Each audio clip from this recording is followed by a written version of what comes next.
कक्षा 9 वाले समस्त प्रिय छात्रों, आप सभी अपना विज्ञान साइंस के पेपर के उत्तर का मिलान कर लेवे। आपने कितने सही किए और कितने गलत किए हैं। तो इस पेपर का आपका पहला क्वेश्चन दिया जिसमें सही विकल्प चुनकर आपको परीक्षा में अपनी उत्तर पुस्तिका में लिखना था, जो आपकी परीक्षा में 6 नंबर के पूछे गए थे। जिसमें हमारा पहला दिया ठोस का द्रव में परिवर्तन कहलाता है। तो पहले में आप सभी को सही उत्तर ब वाला पिघलना आपको लिखना था परीक्षा में। दूसरा आपका दिया है 250 डिग्री सेल्सियस पर जल की भौतिक अवस्था होती है। तो दूसरे में आप सभी को सही उत्तर स वाला गैस आपको परीक्षा में लिखना था। और तीसरा आपका दिया है सोडियम की संयोजकता है। तो तीसरे में आप सभी को सही उत्तर अ वाला 1 आपको लिखना था। चौथा आपका दिया है निम्नलिखित में से कौन सा जंतु उत्तक नहीं है।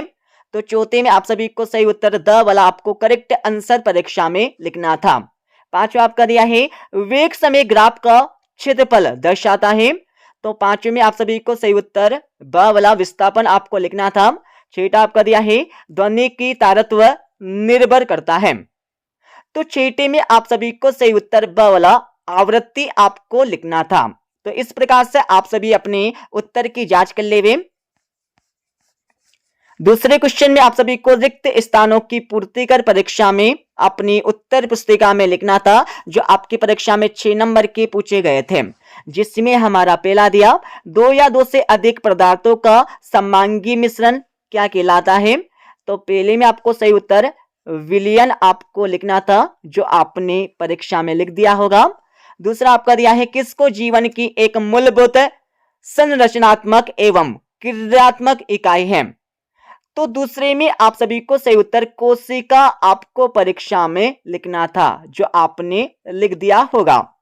तीसरा आपका दिया है कौन सा बल सदैव वस्तु की गति का प्रतिरोध करता है। तो तीसरे में आप सभी को सही उत्तर घर्षण बल आपको तीसरे का सही उत्तर परीक्षा में लिखना था, जो आपने लिख दिया होगा। चौथा आपका दिया है वस्तु द्वारा अपनी गति अवस्था में परिवर्तन के विरोध की प्रवृत्ति को कहते हैं।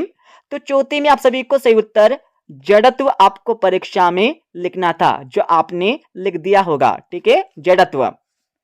पांचवा आपका दिया है द्रव्यमान का एसआई मात्रक परीक्षा में आपको लिखना था।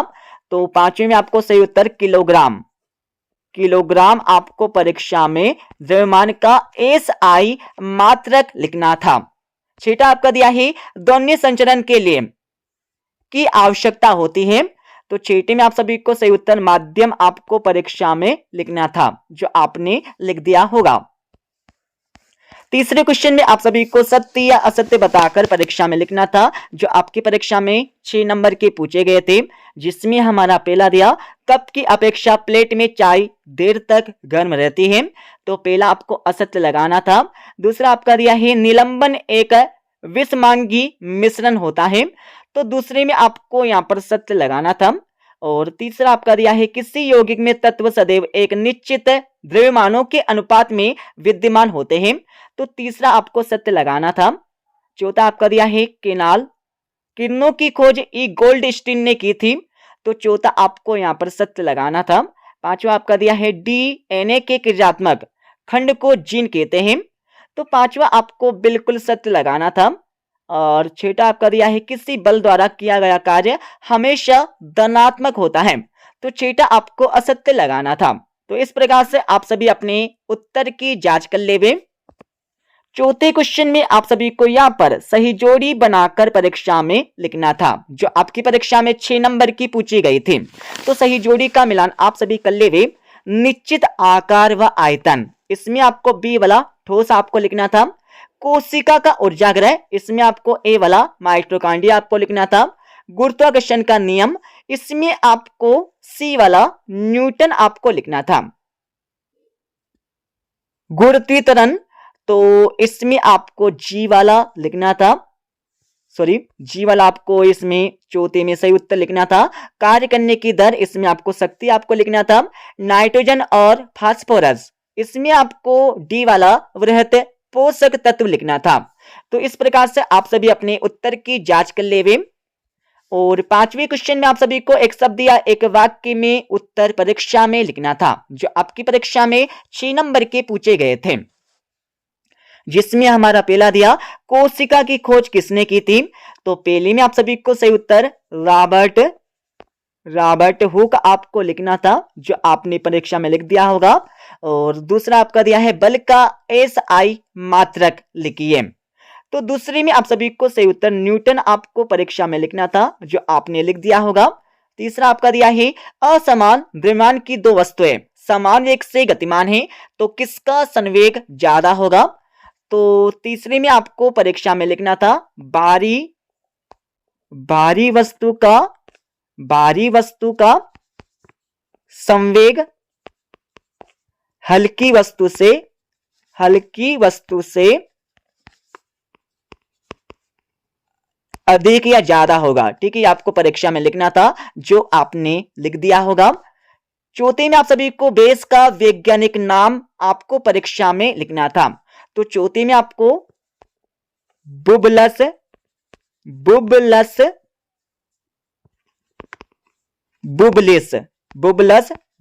आपको परीक्षा में बेस का वैज्ञानिक नाम लिखना था, जो आपने लिख दिया होगा। और पांचवें में आप सभी को मनुष्य के कान की सर्वथा परास कितनी होती है, ये आपको बताकर परीक्षा में लिखना था। तो पांचवें में आप सभी को 20 हर्ट्ज से 20,000 हर्ट्ज, ये आपको परीक्षा में लिखना था। छठा आपका दिया है फसल सुरक्षा प्रबंध की कोई एक विधि आपको परीक्षा में लिखना था। तो छठे में आपको जैव नियंत्रण आपको परीक्षा में एक विधि यहां पर लिखना था। ठीक है, तो इस प्रकार से आप सभी अपने उत्तर की जांच कर लेवे, कितने आपने सही किए और कितने आपने गलत किए हैं। और यहां से आप सभी 2-2, 3-3 और 4-4 नंबरों के क्वेश्चनों को भी देख लेवे। 11वां क्वेश्चन आपका दिया न्यूरॉन का नामांकित चित्र बनाकर आपको परीक्षा में लिखना था, जो आपने लिख दिया होगा। 12वें क्वेश्चन में औसत वेग की परिभाषा आपको लिखना था। 13वें क्वेश्चन में एक समान वृत्तीय गति किसे कहते हैं, इसकी परिभाषा आपको परीक्षा में लिखना था। 14वां क्वेश्चन आपका दिया है। 15वें क्वेश्चन में आप सभी को आर्किमिडीज का सिद्धांत आपको परीक्षा में लिखना था। 16वें क्वेश्चन में सोनार युक्ति के 2 अनुप्रयोग आपको लिखना था, जो आपने लिख दिया होगा। ठीक है, और 17वें क्वेश्चन में आप सभी को मिश्रित फसल क्या है, उदाहरण सहित आपको परीक्षा में लिखना था। 18वें क्वेश्चन में आपको सोडियम, मिट्टी, चीनी का घोल, चांदी, कैल्शियम कार्बोनेट, मीथेन, इनके तत्व यौगिक और मिश्रण को वर्गीकृत अलग अलग करके आपको परीक्षा में लिखना था। और 19वां क्वेश्चन आपका दिया है। 20वां क्वेश्चन, वैसे तो आप सभी ने सभी प्रश्नों के उत्तर दे दिए होंगे। 21वें क्वेश्चन में आपको यौगिकों में विद्यमान तत्वों के नाम आपको परीक्षा में लिखना था। 8वां क्वेश्चन आपका दिया है। 22वां क्वेश्चन, ठीक है, 23वां क्वेश्चन।